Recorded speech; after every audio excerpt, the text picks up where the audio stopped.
young. Tyra, You guys need to we're express tired of all your bitching out there.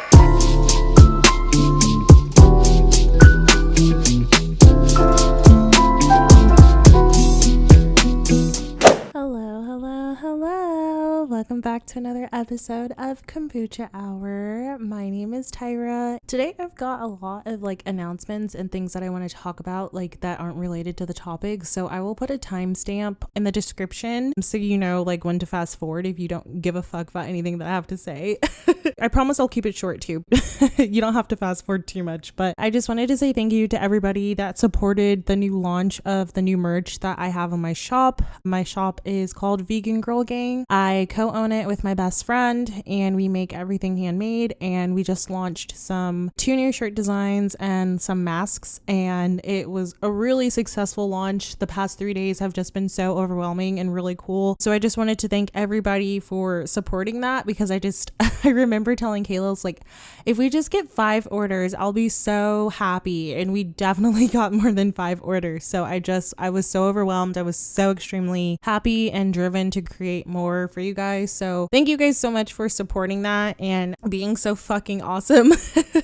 I recently went on a vegan road trip. So basically what I did is that we just drove basically down as far south as we could in California. So probably about San Diego-ish, which is 7.5 hours just to eat vegan food. And when I tell you, I had to smoke so much weed, I had to literally fucking stuff my stomach in order to eat at the various food places that I wanted to eat at. And even then I still didn't get a chance to eat at every food place that I wanted to eat at.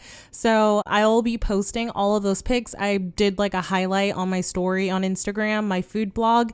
If you guys don't follow that, it's at Another Junk Food Vegan. If you guys want to see all the places that I ate, we stopped in Fresno, we stopped in Bakersfield, we stopped in Santa Ana, LA, downtown LA. We found a vegan grocery store, and that was kind of our last stop. We stopped in San Diego. We went to the beach for a little bit. So we did a lot in I think the 2 or 3 days that we had. So it was really, really fun. And if you guys would like to follow that journey, it's at Another Junk Food Vegan on Instagram. And also something funny that I recently found out on Twitter is that you guys thought that my username on Twitter was Tyra the Tyrannosaurus or something like that, like the dinosaur.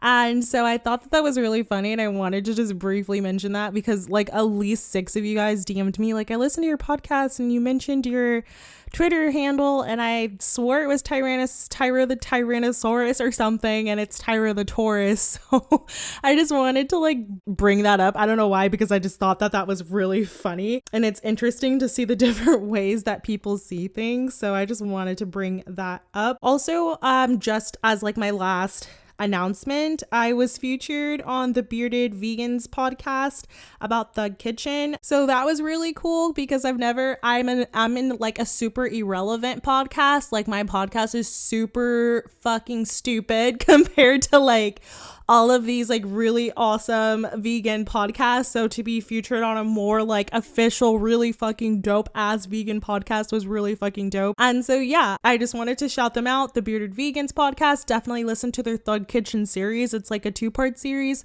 and they did a really way better job than I did kind of dissecting the racism and the extreme amount of disregard that the 2 authors of The Kitchen, the cookbook, who recently changed their name, the extreme disregard that they have for Black people, Black lives, Black activists, and Black vegans. So if you guys would like to know more about that, check out the Bearded Vegans podcast. And to piggyback on my vegan road trip that I mentioned earlier, I went to I also feel I have a lot more energy for some reason right now because I haven't recorded a podcast in so long, and I had already recorded this episode, but I mentioned something that recently might be kind of triggering, especially what's going on with everything on vegan Twitter. If you don't know what's going on vegan Twitter, I'm not going to talk about it. I haven't talked about it, and I don't want to talk about it, so don't ask me.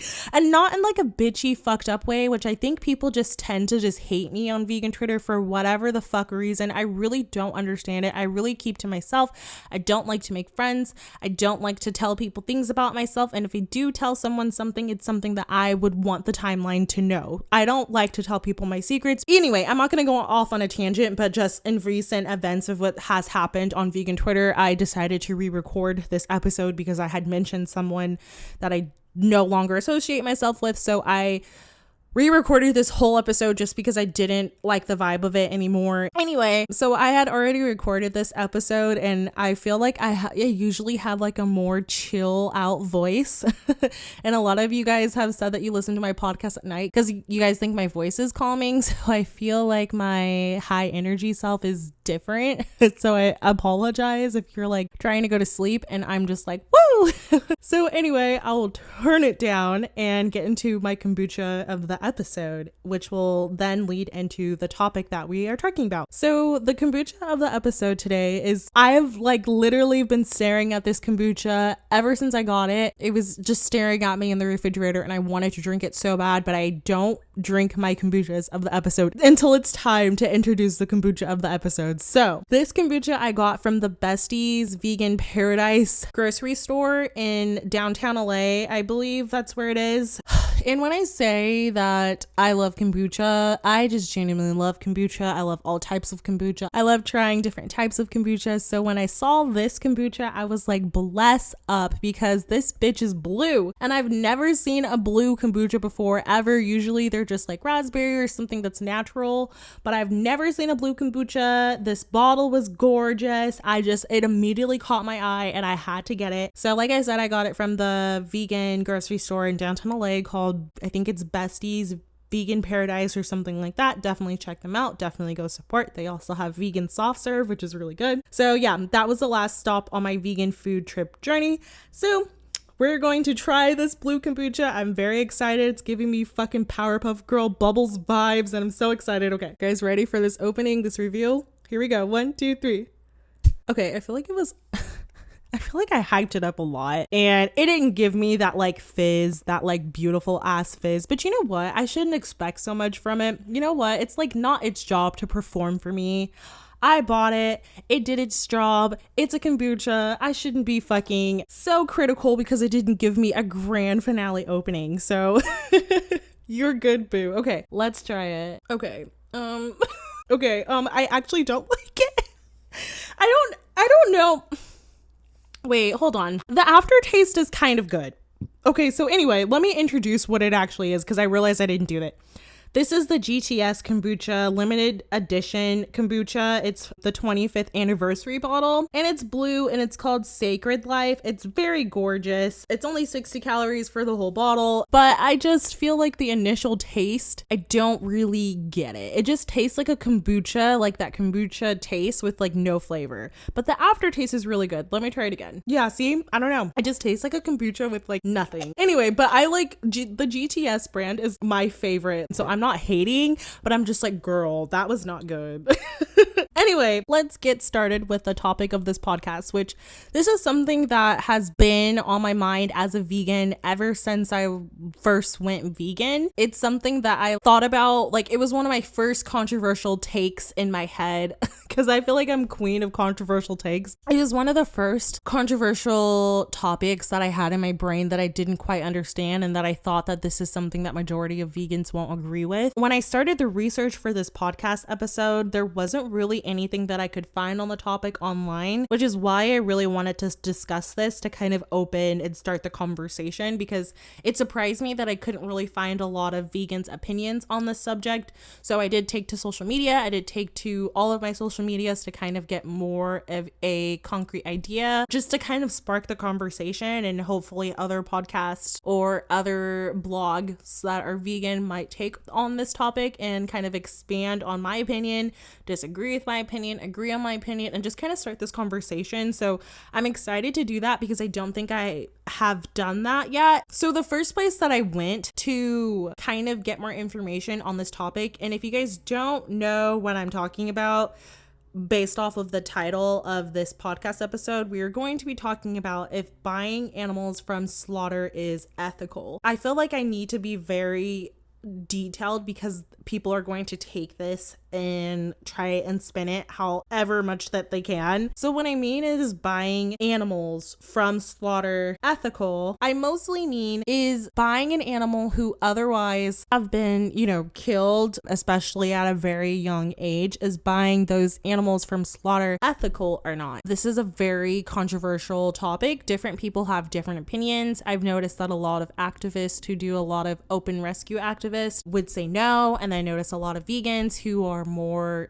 just really sympathetic towards animals. Not saying that the open rescue activists aren't. Clearly they are risking their lives, risking their health, and risking so much to save animals. They clearly care about animals a lot, but I just think that there's a divide when it comes to this question. The topic of this podcast is going to be is buying animals from slaughter ethical, and what I mean by that is I don't mean is buying pets from like a breeder ethical. Even though it could be cruel at first, they could have been kept in extremely terrible conditions while they were being bred, but at the end of the day they are usually given up for like a auction or a price or being sold to a family that are more likely to actually give that animal, that pet, a home that is loving versus a slaughterhouse animal or a farm animal. Typically, obviously not even typically, just majority of the time is not going to get a life full of love and care and being able to live out their natural full life unharmed and unexploited. When I mean is buying animals from slaughter ethical, I don't mean is buying a pet ethical. I mean if their end goal is death, if their end kind of destiny is to be killed, that's what I mean. I don't mean is like if, even though I know animals, whatever, like pet stores and stuff like that. I just wanted to make that distinction because I saw that a lot of people were trying to compare it to buying pets, and I necessarily don't really think that that's the same thing, because I do think that those animals will be bought to live out their full lives with a family, versus a cow, if they aren't bought at auction to be sent to a sanctuary, would be sent to more than likely slaughter or to be used for a profit or to be used for like exploitation, basically. So like I said, I couldn't really find a lot of information from different sources to kind of help shape my opinion, and the first place that I went to kind of look for more information on this topic was YouTube, and I searched buying animals from slaughter, and the only videos that really came up were vegans showing meat eaters like slaughterhouse footage for, like a reaction. And after like 3 pages of like trying to find someone talking about this topic, I still couldn't find it. So I changed my search from like buying animals from slaughter to buying animals from an auction, and I found this YouTube channel called The Skies Family, and the video is called Rescuing 3 Animals at a Livestock Auction House. And they go to a livestock animal auction to, obviously buy different types of livestock animals. And so a minute into the video, the girl kind of tells her husband that they are going to an animal auction where the reviews state that the animals usually look really sick and unhealthy, and their goal is to become a 501c and to have their own animal sanctuary full of like different types of rescue animals. And at this point in the video, I still don't know if they're vegan or not, and at the end of the video, I still don't know if they're vegan or not. So I really can't tell you if this is they are saving these animals because they're vegan or if they just care about animals being auctioned off. So I'm just putting that out there. So I skipped to like 3.5 minutes into the 10-minute video, and something that I noticed right away is the disclaimer that was put at the bottom of their video, which stated that the auction house has a strict no photography policy. So a lot of the footage from the actual auction was blurred out, and that should be a red flag. And the reason that I'm bringing this up is because I want to paint a picture of what these animals go through before we determine whether or not it is ethical to buy them. I think that the conversation has to be from the point of view of the animal versus the point of view of the vegan or the point of view of the person answering the question. So I want to be able to paint a picture of what a farm animal goes through before they go to slaughter or before they go to auction or during an actual auction, so that we can kind of put ourselves in that perspective, even though we never can fully know what it's like to be that animal or in that position. Obviously, if the auction needs to be blurred out, that probably is for for a reason, because a lot of the animals, like they said in the reviews, are extremely sick, are extremely unhealthy. And just the fact that you're auctioning off a live being, an actual being, is really bizarre. And I think that more people are becoming more woke to that, even though we still have a lot of ignorance. And as a Black person, I feel like this is my right to make this comparison, and I don't want white vegans to take what I'm saying and think that they can make this comparison, because it usually doesn't end in what's the right word? It usually doesn't make people want to go vegan.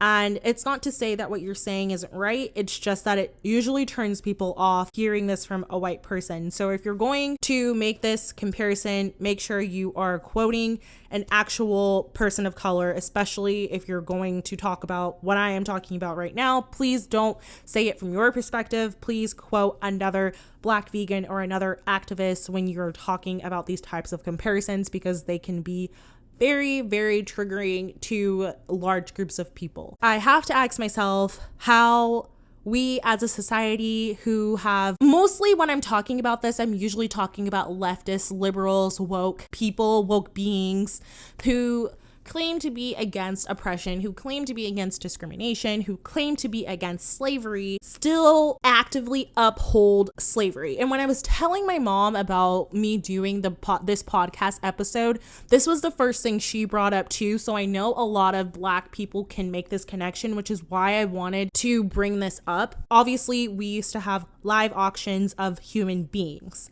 And I think we can all come to a consensus that auctioning off human beings is wrong. And when you really look at the comparison, if you look back at old auctions of slaves, of enslaved people, I don't like to really say slaves because they aren't slaves, they are enslaved. So when we really look at different posters from people who were enslaved that were being auctioned off, you see like tall, fit Black male or Negro or whatever derogatory term they wanted to use on their poster.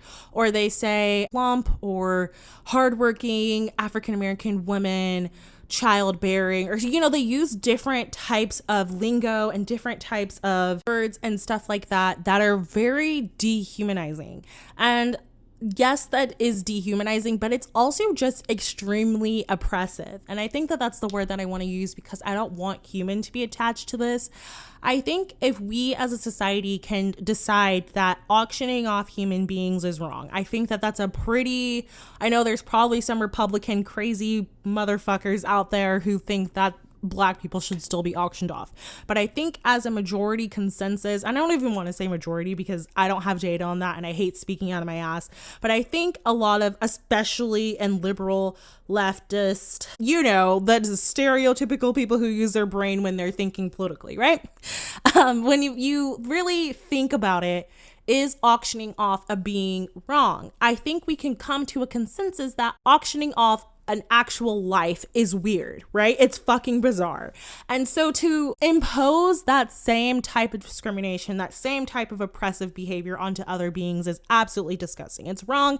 And just to look, you really need to look at it, because I think when it comes time to answer the question, is buying animals ethical, we really have to think about the life of what this animal is going to go through before they reach slaughter or before they reach auction or during an auction. When I was talking to my mom about this, we were talking about the different ways that Black people were auctioned off and how awful it was to be separated from your family, like gawked over, have a price put on your life.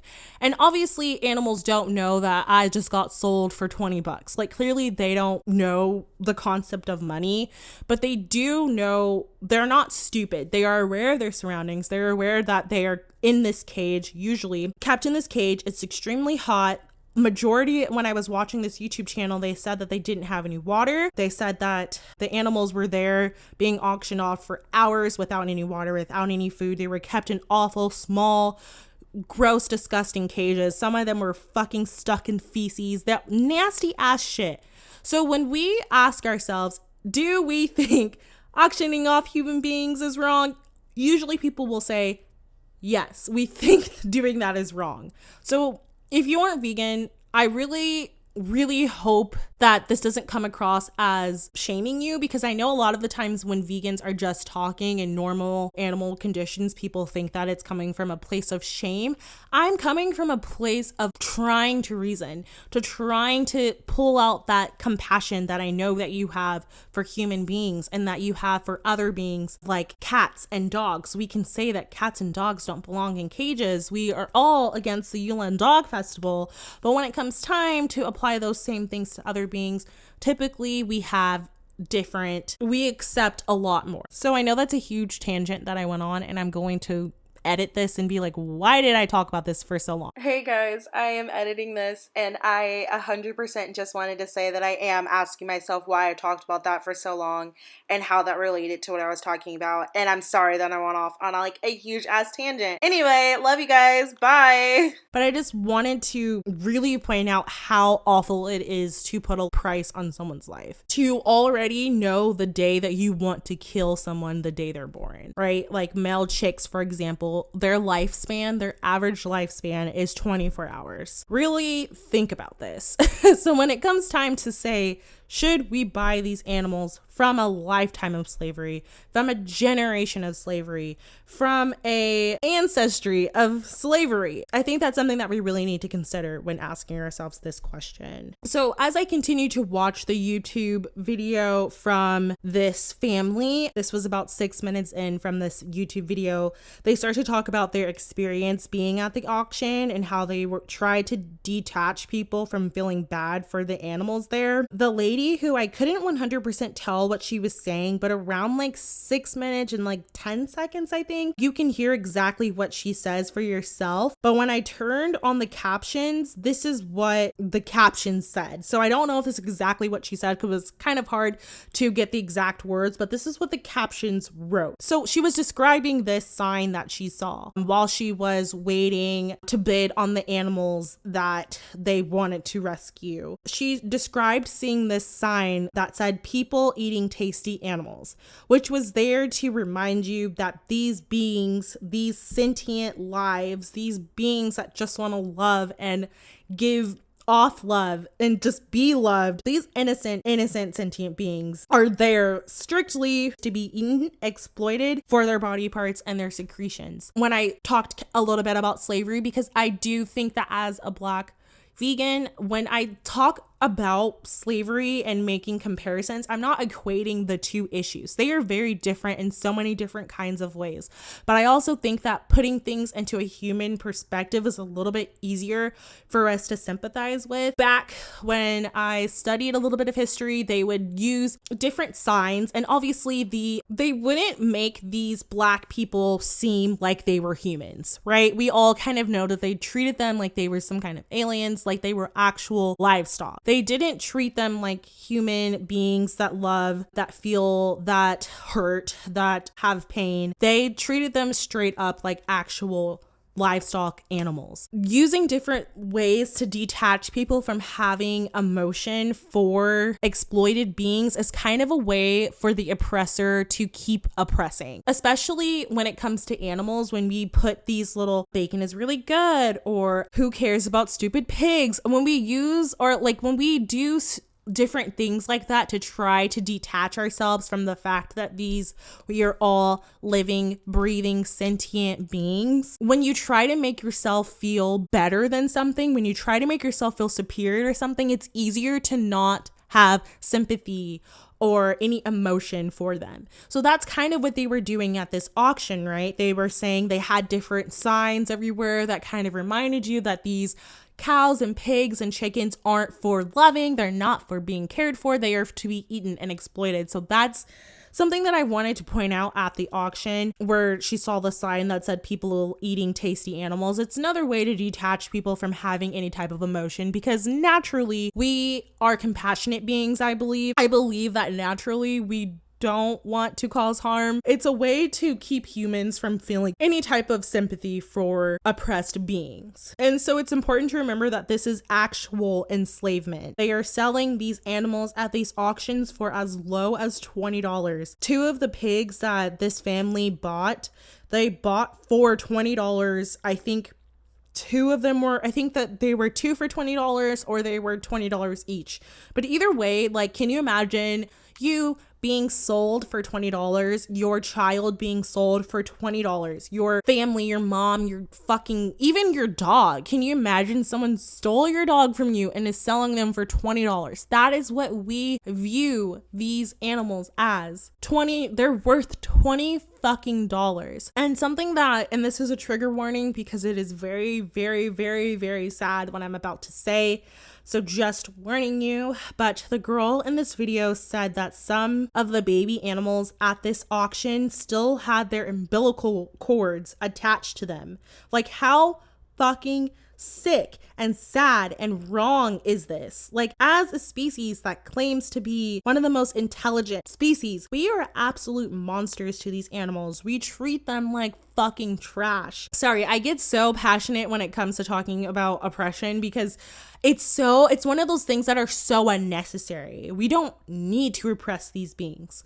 If everybody on the planet that was able to go vegan, and I'm not talking about the people who can't go vegan at this exact moment, because I know that's where the conversation always wants to go. Like, I can't go vegan for X, Y, and Z. I am talking about the people, which is the majority of the population, who can go vegan, who might not know that a lot of the foods that they eat already that is vegan, like pasta and peanut butter and jelly and ramen and rice and beans and Takis and Ruffles and Lay's, like things that everybody eats already, they just don't know is vegan. So I'm talking about the people who clearly can go vegan. I'm not talking about the people who can't. But if everybody on the planet who could go vegan went vegan, we could eliminate so much unnecessary oppression. That's the thing. It's like, this is unnecessary. When I'm talking about indigenous people who are surviving off the land, I'm not talking about them because what they're doing is necessary for them to survive. They're not unnecessarily causing harm. What I'm talking about, different people living and developing, I hate that word, quote unquote, developing areas. I'm not talking about the people who need to raise animals,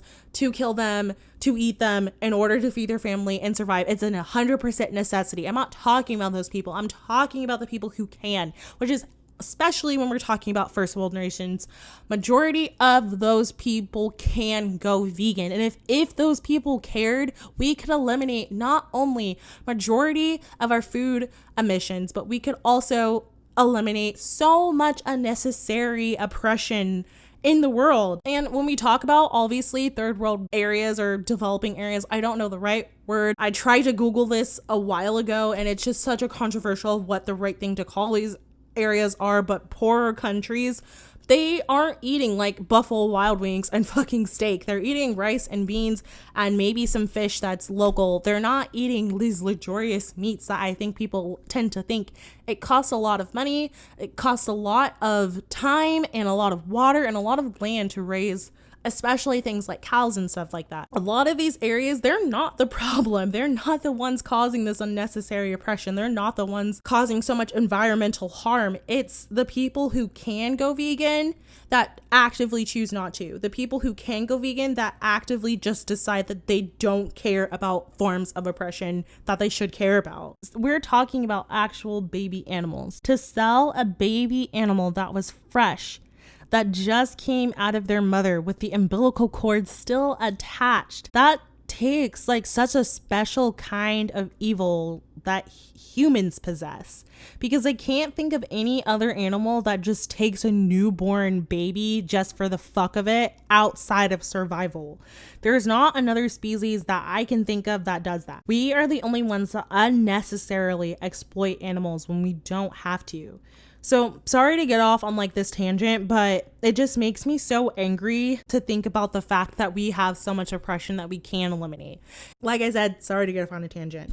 I also just wanted to point out that these animals at this auction, that these two people, this family, this YouTube channel that I'm talking about, they bought these two what they call mini pigs. I know that that's controversial. I'm not going to get into mini pigs. That's just what they called them. So that's what I'm going to say. They ended up adopting these two mini pigs. That's what they call them. They said that the pigs were bleeding and they had sores all over their body. They were missing pretty large chunks of hair and they were in really bad, awful shape. They were so cute, but they were definitely exploited. So like I said, one of the pigs that they ended up getting a couple of animals, they got the too many pigs and they ended up getting another pig who they said was one of the only pigs that had water in their crates. So these animals, like I said, literally go hours without water to have their lives auctioned off to humans for like ridiculously low prices. And when the pigs first arrived to, the home of this YouTubers, they were fighting each other for water, which is so sad to think about all the other lives that didn't get rescued that day,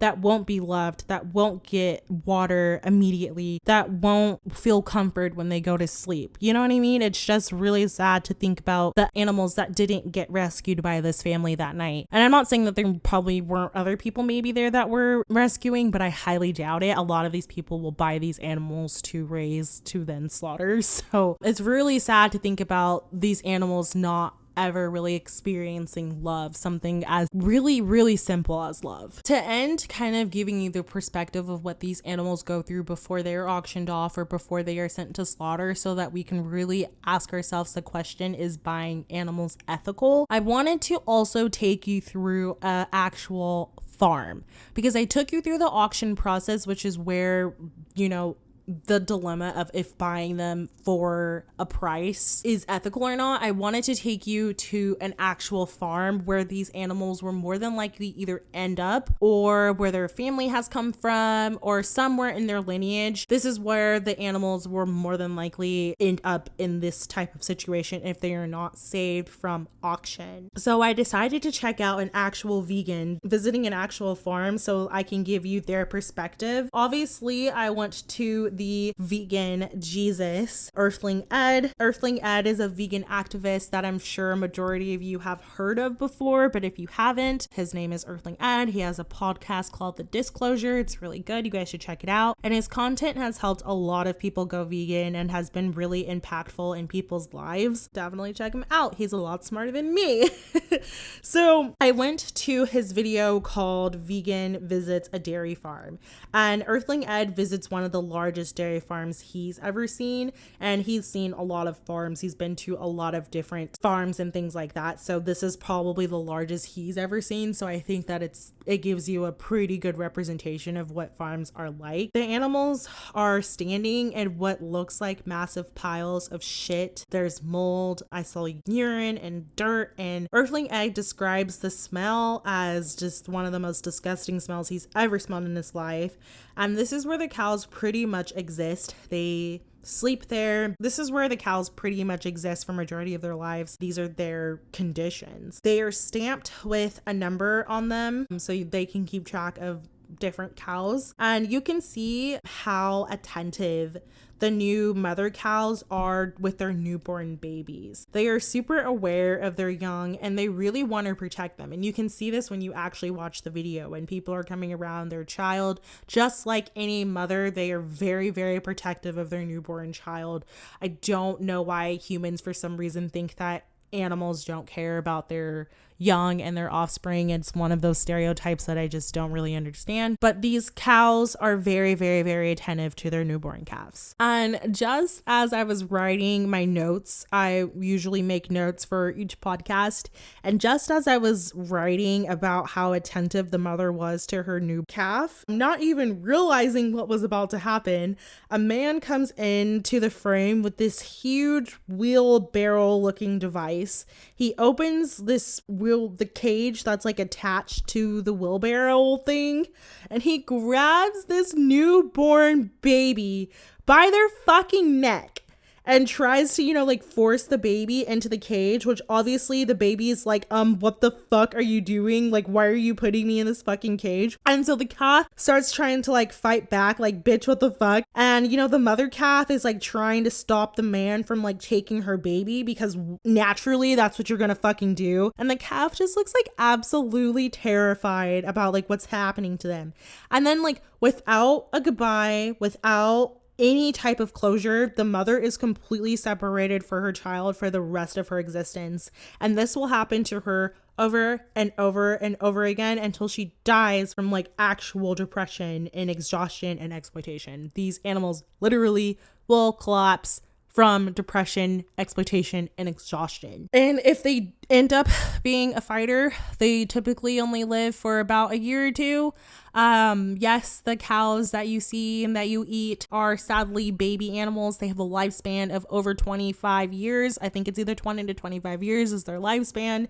Yet their actual lifespan in a farm is about 1 to 3 years. So if they don't naturally collapse from depression, exhaustion, and exploitation, they are killed and used for slaughter. Their bodies are slaughtered to be used for meat. So that's what happens to these cows. And so the mother of the calf literally starts chasing her newborn at like full speed. These cows are not slow. This cow is like chasing their newborn baby at like full speed, like any other mother would. And like I said, it's absolutely bizarre to think that just because an animal isn't human, that they're incapable of wanting to protect their young. That is a stereotype that makes no sense. Of course, animals have a motherly instinct, just like any other mother would. And the man closes the cage and again grabs the calf by her neck and then forces her into this extremely small pen where she can barely turn around in. I really highly recommend checking out this actual video from Earthling Ed, because me describing it like a fucking dumbass is not the best way to get the full picture of what's happening.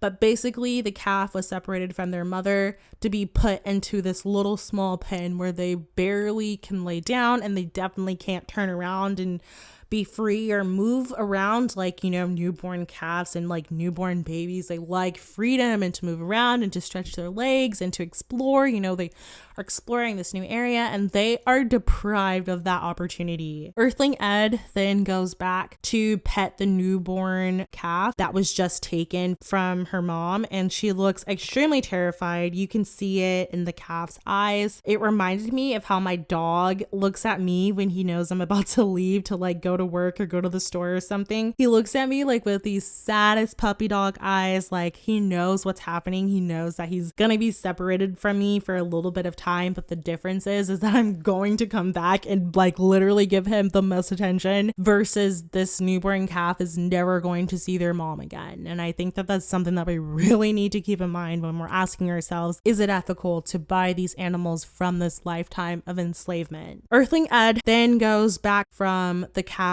back to the mother of the newborn that was just stripped from their mom. I know that's confusing. He went to go visit the newborn that was taken, and now he's going back to visit the mom. And the mother, who has, I don't know the right term for it, but just like, you know, newborn motherly shit hanging from her vagina still, that will show you how new that baby was born. That mother still had fucking motherly shit hanging from their vagina. Like, we're talking actual hours that this cow was born. Now they are being taken away from their mother. Actual hours that this baby was just born and they're already being taken away from their mom. They are typically taken away from their mom within 24 hours of birth because they want the mother who just gave birth to the cow, they don't want the newborn to drink the milk. They want to be able to package that milk and ship that out to us so that we can consume it and we can drink it instead of actual babies to consume and to drink. So that's just also something to keep in mind. I know not everybody who listens to this is vegan and they're probably like, why the fuck do they need to take the newborn calf away? That just seems really cool. It's because it is really cruel and they're literally doing it so that we can use their milk for different animal products. So that's just also something to keep in mind. The mother of the newborn calf just looks absolutely horrified and so upset and confused about what happened to her baby. And it's just kind of sad to think that that baby will never be breastfed. She will never be comforted. She will never be licked or seen by her mother again. And that's what we are supporting when we choose to consume animal products instead of plant-based products. So the question remains, is it ethical to save these animals from these types of conditions? And it's really a tough decision. Obviously, I feel like from the way I set up my podcast, normally I set up my podcast, I try to give you guys the information and then I will give you my opinion at the end to kind of not shape your opinion, because I want you to be able, when I am offering you my opinion, it's only so that you know what the opposing person is thinking in their head, so that you can use what I feel to make your opinion stronger. Or on the contrary, you can use what I'm saying to change your opinion to further, because you were given further information. So either way, we all have different opinions on this topic.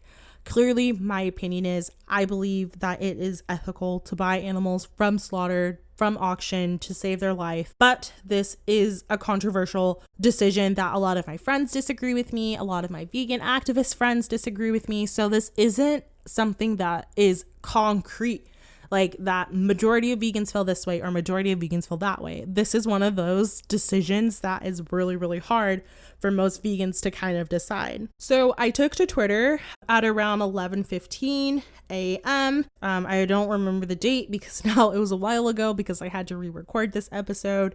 But I asked my followers on my Twitter, which if you guys don't follow me again, it's at Tyra the Taurus, like the zodiac sign, not like the dinosaur. But I asked my followers what they thought on this topic, and this is exactly what I tweeted when I asked the question. I tweeted, "Is buying animals from slaughter or permanent enslavement to save their life ethical? Feel free to respectfully state your stance and start the conversation." And the results kind of shocked me because I was mostly expecting people to disagree with me, because a lot of my vegan friends are activists, and activists typically, because there's a difference between being a vegan and being a vegan activist, right? You could be vegan, you could not buy animal products, you could not buy products tested on animals, and you're still vegan, but that doesn't make you an activist. In my opinion, and this is also controversial, but this is my opinion, I believe if you're an activist, you're actively, the act an activist, you're actively speaking out against the oppression of animals. And I believe that would make you a vegan activist. So there's a difference, right? In my opinion. So a lot of my vegan activist friends disagree with me on this topic. So I was really surprised at the results of this poll. So when I asked the question, is buying animals from slaughter or permanent enslavement to save their life ethical? Out of almost around 700 votes, 78% of people said it was ethical versus the 22% who said that it wasn't ethical to purchase animals from slaughter. People stated their opinion, which is awesome because I wanted to spark this conversation, and I'm so happy that the conversation was being able to be conducted in a very respectful manner. So I'm just going to go through the comments and kind of comment on them and give you guys other perspectives before I immediately give you my perspective. So some people, I'm not going to read the usernames because I didn't ask people ahead of time if that was okay, but one comment said that the animal sanctuary that they visit talked about this topic a little bit, which is awesome because I'm so glad to hear the perspective of different actual animal sanctuaries. And their sanctuary said that they don't buy animals to save them because it's still putting money into the meat and dairy industry. And that's kind of the consensus that I think a lot of people who disagree with me on this topic come to. They say that you are still putting money into the meat and dairy industry. And my take on this, because I know that this is that's usually the thing that people say when they disagree with me, which I understand 100%. It's not something that I am like, I don't get how you feel that way. But as someone that has just lost a lot of people in their life, like lives that I'll never be able to really get back and ask them questions and get their perspective on things and just talk to them. As someone who has lost a lot of people, really value life, individual lives. And I understand that the perspective of people is that if you give the meat industry more money, they will further use that money to bring more lives into this world to further exploit. And I understand that, and I get that completely, which is why I'm such a huge supporter of open rescue. I think that that's one of the best things that you could ever do. I know my coworker is going to take me to this slaughterhouse that he goes to bear witness and he invited me to come with him, and he sometimes can catch chickens that have escaped the slaughterhouse, which is kind of crazy to think about because they keep the chickens in such awful conditions and then these rankety ass cages that sometimes the chickens can escape. So I think that that's one of the best things that you can do because you're not giving money to the industry, because I totally get that perspective. So I do understand that it is putting more money into the meat industry when you are buying these animals. But I always think of it like this. Like if I buy a vegan product from a meat company, yeah, they're maybe going to understand that I bought that meat alternative, or I bought that vegan cheese. So that will show them that there's more of a demand for plant-based products, but it's still going into the hands of a company that exploits animals by like the billions, obviously, right? And I also like to think of the fact that at least I'm saving like a life. And like I said, that's usually what I go to, and I think that people can understand where I'm coming from. I would 100% buy a human from slavery. I would 100% save a human with my fucking money if I had it from slavery. I would buy them from human trafficking. I would buy them from exploitation if I 100% could. And I don't care who that money is going to. I don't care if they're going to use that money to further exploit someone else. There is no way that I could look that being in the eye and say that I'm sorry, I'm not going to save you. I just couldn't do it. And I understand that people are going to be like, Tyra, no, you can't have that viewpoint. I get it. I totally get what they're saying, but I would want it done for me, and I would want it done for my mom, and I would want it done for my best friend and any person that I care about in my life. I would want their lives to be saved. I can't selfishly say that I would save a human, but I wouldn't save an animal. That's kind of my viewpoint when it comes to answering this question, is that I hate thinking of things with like exceptions to the rule. And I know there's exceptions to every rule, but I hate that inconsistency. I need to be consistent. So if I in my head say that I would save a human from slavery with money, and I would give that money to the oppressor, to the person who was doing the enslaving, but I wouldn't do it for an animal, that just seems inconsistent to me. I saw something that I didn't even really think about, was that, let me find it. So I'll just read the comment, and it said, yes, because every rescued animal is going to convert many non-vegans that interact with them. There's a girl in my city who has a rescued pig that she walks in the neighborhood with like a dog, and that pig alone has changed the minds of hundreds of people, according to her. And I also think that that's something that I've never even thought about, is if I were to buy an animal from auction and I gave that money to the meat industry, yes, that is one of the casualties that fucking sucks. But I think that animal could be served and used as an inspiration to help more people go vegan.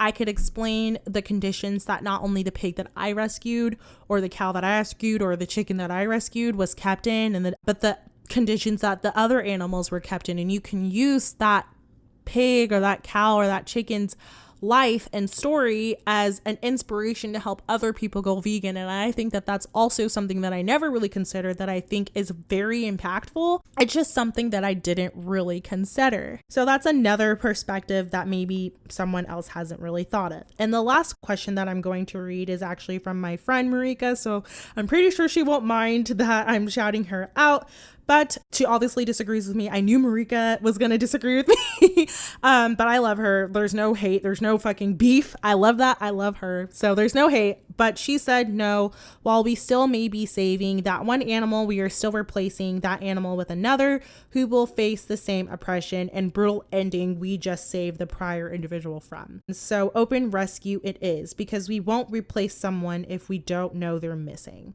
And I also think that that is a good point. Open rescue is obviously one of the most ideal ways of saving animals, one of the best ways that we can actively save animals without having to give that money to the meat industry. So I definitely support open rescue, but I think that this is a perspective that a lot of people don't keep in mind when they offer open rescue as a viable option. And here's the perspective that I think a lot of people don't really think about. Obviously, rescuing is ideal, right? But there is a boatload of issues that come with rescuing, especially for people of color and in particularly Black vegans or Black activists that are saving these animals. I have no issue with actually risking my life and going to jail for what I believe in, which is why I constantly wanted to visit the Animal Liberation Conference that's in Berkeley every year to start my journey into open rescuing and to actual activism. I would do this for any other being, like I said, any other being on the planet. I would want to save them. I don't care if they're humans or children or animals or whatever. If something is being held against their will, that is oppression. And someone who wants to actively be against oppression have to actively fight the system. And a lot of the times that involves putting your life on the line. And I think that is such a rare quality in me that I have. I'm not boosting my own bubble. I don't think I'm superior to anyone because I believe that way. But that's something that I have always thought, that I don't mind fucking putting my life on the line to save someone else, to make a statement, to start a revolution, to spark a revolution. I have no problem doing that, even as a Black woman especially. But obviously not everyone is as passionate or as dedicated to saving lives as I may be. So I believe, and it's not that they're not passionate or dedicated to doing it. I don't even really like the fact that I use those words. They just aren't willing to go to some of the lengths that I would go to. And I think that that's 100% valid and that's 100% okay. And there's nothing wrong with that. I believe the small minority of people feel the way that I feel, that they would actively risk their lives to spark a revolution. I don't think that many people feel that way. But the small minority of people who do feel that way, the same way as me, who would actively risk their life, should definitely pursue open rescue, because it's an extreme rare quality to have. It's extremely dangerous, especially as a person of color, especially as a Black person. It is extremely rare to put yourself in a situation where you will be actively participating in spaces where police will be involved, especially since as a society, we don't, even in woke leftist liberal spaces, we don't value vegans at all. And I can 100% say that, especially, and I'm talking about in leftist, woke, liberal spaces. Typically, like, for example, I fight a lot with Black Lives Matter. I've been to plenty of Black Lives Matter protests and plenty of Black Lives Matter groups and Facebook pages and all of that. And when a Black activist gets arrested or detained or something like that, everybody is very concerned for their well-being. Everybody wants to donate to their cause. Everybody wants to help them. When it comes to vegans that get arrested for open rescue, that get arrested for or detained for saving an animal or doing something where they are actively saving a life, the same courtesy is not used.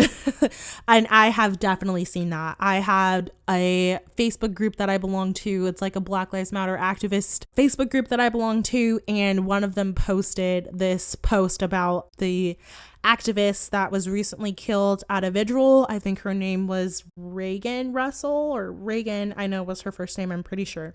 I think that's her name, and I apologize for not knowing that, because I felt awful about what happened to her. But she was an activist that was, I believe, killed by one of the semi trucks that were transporting the animals to slaughter or something like that. So she was recently killed, and one of the people in the Facebook group, and this is a pretty liberal, leftist, woke-ish, like, when, you know what I mean? Like, those type of people who are talking about discrimination and oppression and all of that all day long, shared a article about what happened to Reagan and was like, you shouldn't have been putting your life on the line for animals. You shouldn't have been doing that. Like, that's what you get, like, blah, blah, blah, all this stuff. And so many people are agreeing, saying these dumb vegans, blah, blah, blah, this. And at the end of the day, all she was doing was actively fighting against a different form of oppression than you. And you decided that their life was less valuable than someone who's fighting for against oppression of humans. So I completely get, as a Black vegan, that you would be awfully terrified to put yourself in a situation with police, and especially when it comes to veganism, because you are just looked at as complete scum of the earth. You are literally a piece of salt in the ocean. You are just fucking useless. You know what I mean? So I completely understand a Black person not wanting to put themselves in that situation. And so, like I said, especially as a Black person, it's hard to voluntarily put myself in the situation of open rescue, which is where I think white allies in vegan spaces should come into the picture and should step up to this plate, that if you are willing to put yourself in situations of open rescue, you should. And you shouldn't be shaming people of color if they don't want to be in that space, right? Because that's not fucking cool. But I do challenge you, if you are a person of color or a Black person who would put your life on the line for humans but wouldn't put your life on the line for non-humans, I'm not going to judge you, but I would like you to ask yourself why. Why do you think one form of oppression is better or more worthy than other forms of oppression? Just because those people experiencing those beings, those animals experiencing that form of oppression can't check you on the fact that you are actively upholding their oppression? Is it because they don't speak the same language as you and they can't check you? Because you would check any other being that wouldn't want to actively fight against your oppression, right? And I'm not saying you have to put your life on the line. I'm not judging you. Like I said, this whole spiel was about the fact that open rescue is not an option for some people of color, and it shouldn't be if they don't want it to be, because it is such an awful position to put yourself in, than knowing that you're going to encounter the police. So like I said, I'm not judging you, and you shouldn't either. And obviously we don't need to get into, statistics and history, but we already know statistically Black people are more likely to die in police custody compared to any other race of people. So when it comes to open rescue, where people have to be arrested, Black activists have to think about not only the lives of these animals that they're going to save, but they're going to have to think about their life as well if they're going to come out alive at the end of this. And we know we're more likely to die compared to our white vegan animal allies. So I think when the convo comes about buying animals from auctions, it's definitely an option for non-white and Black vegans who don't feel comfortable taking that chance. And that's valid to me. And I understand the criticism 100%, but I believe that the life of an animal and their story can inspire others to go vegan. There are so many different forms of activism, and I can't tell a Black vegan activists that they should risk their lives to save animals when we know statistically a white vegan would be less likely to be killed in custody. Obviously, there are situations where death is involved in vegan activist spaces, like I said with Reagan. She was killed outside of the slaughterhouse truck vigil. And she was white. I'm not trying to make it seem like white people can't also be killed in vegan activist spaces, because of course they can. And we see the deaths of white allies in all different forms of social justice issues. But let's not try to act like white activists are more oppressed. And this isn't to play like the oppression Olympics, because at the end of the day, no one likes vegans. Like I said, our lives are literally a nuisance to a lot of people. So when you see that a vegan died in the headlines, most people probably won't care. And that's just the reality of the situation.